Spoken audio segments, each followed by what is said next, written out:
श्री स्वामी समर्थ जय जय स्वामी समर्थ स्वामींचं नाव घेऊन मी आजच्या ह्या नवीन व्हिडिओला सुरुवात करते। 17 मे पासून अधिक मासाला सुरुवात ही झालेली आहे। अधिक मासामध्ये अनेक शुभयोग जुळून येत आहेत आणि यंदा 19 मे 2026 म्हणजेच मंगळवारी आली आहे विनायक चतुर्थी।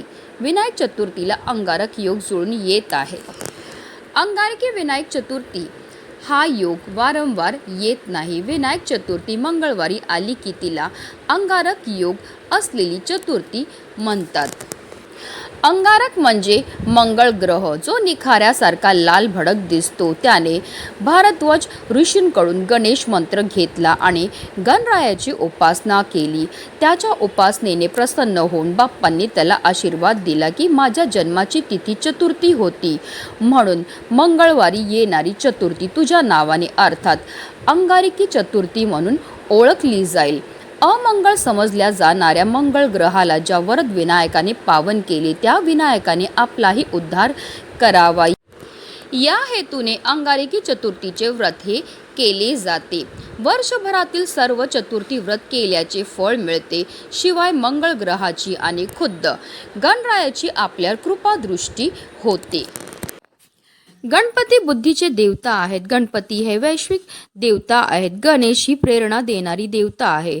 विविध कलांच्या आविष्काराने सर्वांशी खुला संवाद साधणारे आणि सर्वांना आपलेसे वाटणारे हे दैवत पराक्रमी असले तरी कोपिष्ट नाही, तेजस्वी असले तरी तापहीन असे हे दैवत। यामुळेच दैवत्व असलेला गणपती जवळचा आणि आपला वाटतो।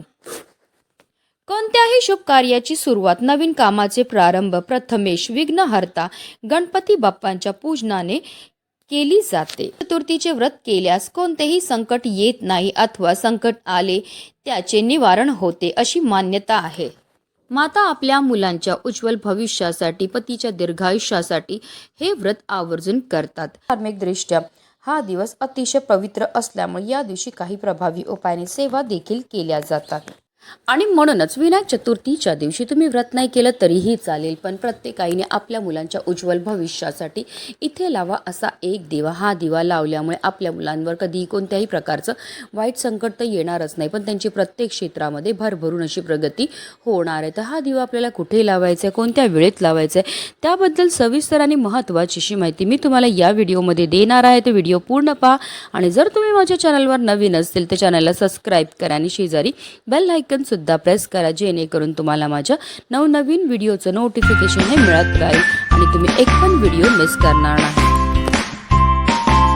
विनायक चतुर्थीच्या दिवशी आपल्याला ब्रह्ममुहूर्तावर उठायचं आणि अंथरुणामध्येच आपल्याला गणपती बाप्पांचं स्मरण करायचं आणि दिवसाला सुरुवातही करायची, स्वच्छ स्नान करायचे आहे आणि त्यानंतर जर शक्य असेल तर लाल किंवा पिवळ्या रंगाचे आपल्याला वस्त्र परिधान करायचे। सर्वप्रथम आपल्याला सूर्यदेवांना जल अर्पण करायचं। जल अर्पण करताना ओम सूर्यदेवाय नमः, ओम आदित्याय नमः या मंत्राचा आपल्याला जप करायचा। त्यानंतर आपल्याला सर्वप्रथम देवघरामध्ये दिवा हा प्रज्वलित करून घ्यायचा आहे, कारण कोणतीही सेवा किंवा कोणताही उपाय जर आपण अग्नीच्या साक्षीने केला तर त्यामध्ये आपल्याला निश्चित सफलताही प्राप्त होत असते। त्यानंतर आपल्याला व्रत करायचा संकल्प हा करून घ्यायचा आहे।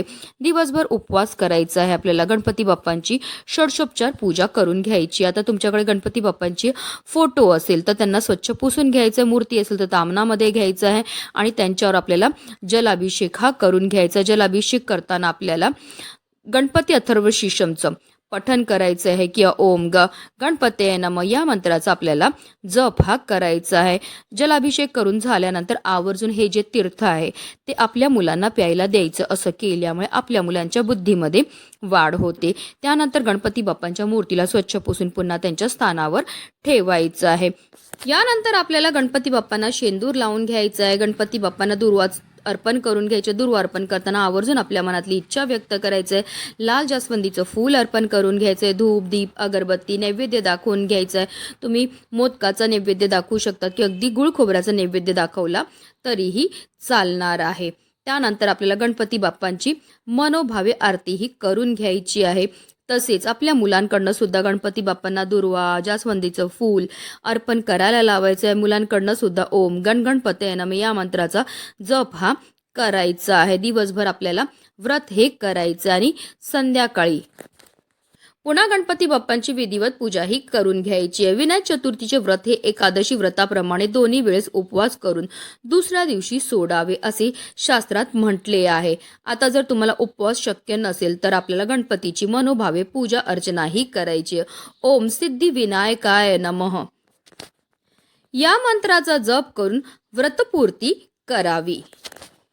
अशा रीतीने आपल्याला पूजाही करून घ्यायची आहे. आता हा उपाय आपल्याला कधी करायचा तर विनायक चतुर्थीच्या दिवशी संध्याकाळी करायचं. संध्याकाळी तुम्ही अगदी 6 वाजल्यापासून रात्री 9:30 वाजेपर्यंत करू शकतात. हा उपाय तुम्ही अगदी लहानातल्या लहान मुलामुलीपासून मोठ्यात मोठ्या मुलामुली प्रत्येकाकरता करू शकतात. हा उपाय सुरू करायच्या अगोदर सर्वप्रथम आपल्याला देवघरामध्ये दिवा हा प्रज्वलित करून घ्यायचा आहे. कारण कोणतीही सेवा किंवा कोणताही उपाय जर आपण अग्नीच्या साक्षीने केला तर त्यामध्ये आपल्याला निश्चितच सफलताही प्राप्त होत असते. हा उपाय करण्याकरता आपल्याला एक मातीची पंतीही घ्यायची आहे. कारण मातीच्या पंतीमध्ये सकारात्मक अशा लहरी असतात. मातीची पंती ही पंचतत्वापासून बनलेली असते. आता या दिव्यामध्ये आपल्याला 2 वातीची 1 वात करून लांब वात ही टाकायची. तसेच या दिव्यामध्ये आवर्जून आपल्याला मोहरीचं तेलच टाकायचं आहे. पण आता काही कारणास्तव तुमच्याकडे मोहरीचं तेल नसेल तर रोजच्या देवपूजेमध्ये जे तेल तुम्ही वापरतात ते तेल टाका आणि त्यामध्ये चिमूटभर तुम्ही पिवळी किंवा काळी मोहरी ही टाकू शकता.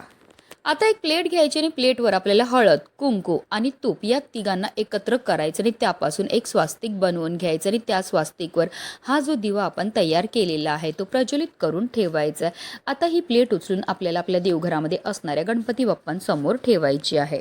आता या दिव्यामध्ये आपल्याला 5 काळी मिरी टाकायच्या. ज्या मसाल्यामध्ये आपण काळी मिरी वापरतो त्या टाकायच्यात. पण ज्या काळी मिरी आपण टाकणार ते व्यवस्थित पाहून घ्यायच्यात. त्या अखंड असाव्या, कुठेही तुटलेल्या फुटलेल्या किंवा खराब झालेल्या नसाव्या. त्याचबरोबर आपल्याला 5 भीमसेनी कापूरच्या वड्या सुद्धा टाकायच्या आहेत. आता या दिव्याला आपल्याला हळद, कुंकू, अक्षदा, धूप, दीप, अगरबत्ती दाखवून घ्यायची. एक फूल सुद्धा अर्पण करून घ्यायचं आहे. आता आपल्याला देवघरामध्ये आसन घेऊन बसायचं आणि काही सेवा ह्या करायच्यात. आपल्याला 11 वेळा गणपती अथर्व शीर्षमचं पठण करायचं. जेव्हा आपण गणपती अथर्व शीर्षमचं पठण करणार ते आवर्जून आपल्या मुलांना सुद्धा आपल्या बाजूला बसवायचं आहे. त्यांनी श्रवण केलं तरी सुद्धा त्यांना त्याचा खूपच लाभ हा प्राप्त होणार आहे. 11 वेळा गणपती अथर्व शीर्षमचं पठण करून झाल्यानंतर 1 वेळा आपल्याला त्याच्या फलश्रुतीचं पठण सुद्धा करायचं. फलश्रुतीचं पठण केल्यामुळे आपल्याला केलेल्या सेवेचं अतिशीघ्र फळ हे प्राप्त होत असतं. त्याचबरोबर आपल्याला 1 वेळा गणपती स्तोत्राचं पठण सुद्धा करायचं आहे. त्याचबरोबर आपल्याला 108 वेळा गणपती बाप्पांच्या बीज मंत्राचा जप हा करायचा. ओम गण गणपतये नमः या मंत्राचा आपल्याला जप हा करायचा. या तिन्ही अतिशय उच्च कोटीच्या सेवा आहेत. या सेवा केल्यामुळे फारच लवकर आपल्यावर गणपती बाप्पा हे प्रसन्न होत असतात. आता हात जोडून गणपती बाप्पांना प्रार्थना करायची आहे. आपल्या मुलांच्या आयुष्यामध्ये असणारी जी संकट आहेत, विघ्न आहेत, दोष आहेत, दारिद्र्य ते दूर होण्याकरता मनोभावे प्रार्थनाही करायची. अतिशय चमत्कारिक असा हा उपाय केल्यामुळे तुम्हाला स्वतः अनुभव येईल की तुमच्या मुलांच्या आयुष्यामध्ये असणारी जी संकट आहेत, विघ्न आहेत, दोष आहेत ते हळूहळू कमी व्हायला लागलेले आहेत आणि तुमच्या मुलांची प्रत्येक क्षेत्रामध्ये भरभरून अशी प्रगती झालेली आहे. आपल्या मुलांच्या उज्ज्वल भविष्यासाठी प्रत्येक आईने हा प्रभावी उपाय करायचा आहे. म्हणूनच व्हिडिओ जास्तीत जास्त लोकांपर्यंत शेअर करा जेणेकरून प्रत्येकाच्या मुलाच्या आयुष्याचं कल्याण हो हीच मनामध्ये इच्छा. गणपती बाप्पा मोरया, मंगलमूर्ती मोरया.